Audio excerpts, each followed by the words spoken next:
Today we are here to discuss something unholy. This is the Ducati Diavel.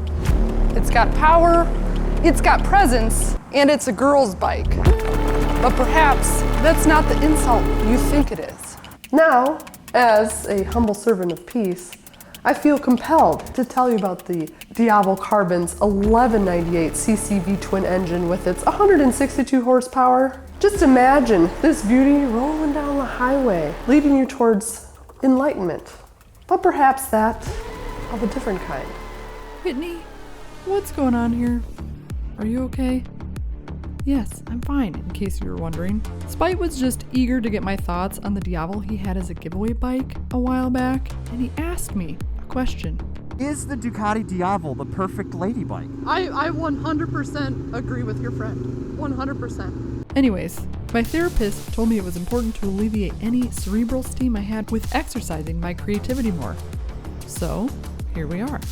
It's got power, it's got presence, far from what you might consider a girl's bike. But I disagree. What makes a girl's bike? Is it its size, its seat height, or maybe how easy it is to ride? Honestly, calling anything a girl's bike says more about the person calling it that than the actual bike itself. What if a girl's bike is because it's a bike that knows power, grace, and possesses an unbreakable spirit? For centuries, women around the world were discouraged from expressing their true strength, rounded up and burned at the stake in different countries around the world. Religion, and yes, I say this as a sister of faith, played a part in making obedient, quiet, and ladylike women. Before this, in early human history, goddesses and feminine divinities were revered, worshipped, and associated with little things like, creation, fertility, earth, wisdom. Figures like the Mother Earth, fertility goddesses were central in many cultures, symbolizing the life-giving forces of nature. For example, early goddesses such as the Inanna in Sumer, Isis in Egypt, and the Minoan snake goddess in Crete held revered positions of power. Around 3000 BC, with the rise of patriarchal societies and organized kingdoms, power dynamics shifted and male gods became more prominent. Conquest-oriented, warrior-based civilizations like those of the Indo-Europeans and later Greeks and Romans began to prioritize male deities over female ones. This led to the demotion, if you will, of goddesses from creators and rulers to subservient roles or side characters within the male-dominated pantheons. Sometimes women deities were even feared. One of my favorite feared women symbols is Lilith. Now, this is where you should probably pop in your earbuds because this is not safe for work. Are they in yet? Did you put them in? Okay, good. The specific claim that a child conceived while the woman was on top would provoke Lilith to kill the baby. This was a folkloric fear. This notion ties into the medieval societies where sexual roles and positions were strictly regulated, and deviations were often linked to superstition or, even worse, moral failure.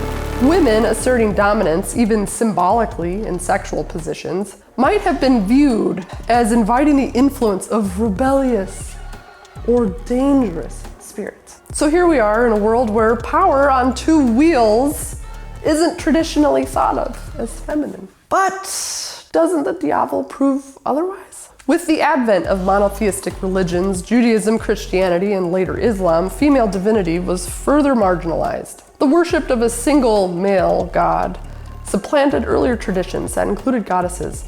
Figures like Eve in the Bible that were associated with sin, temptation, and disobedience. Over time, goddesses were demonized, and religious texts codified gender roles that placed women further into submission. But look at this bike. It's daring, it's untamed, and refuses to be ignored.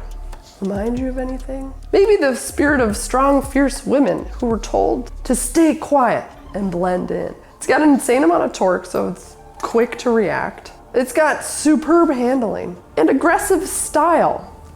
Metaphor metaphors often associated with a powerful, unapologetic woman. It can also hold an insane amount of gas. So yes, let's call the Diavel a girl's bike. But not because it's weak or easy to handle. It's a girl's bike because it carries that same spirit of resistance, that strength hidden underneath the surface, that quiet refusal to be ordinary. Forgive me for I have strayed, but can you blame me? This bike calls out the rebel in all of us, Pope or not. So the next time somebody calls the Diavel a girl's bike, I'll take that as a compliment. Because it's a bike that is as powerful and unyielding as the women who refuse to be quiet. Chicka chicka wow. And isn't that a thing of beauty? So is the Diavel a girl's bike? Or is it the burning ember left over from what organized religion has so desperately tried to extinguish?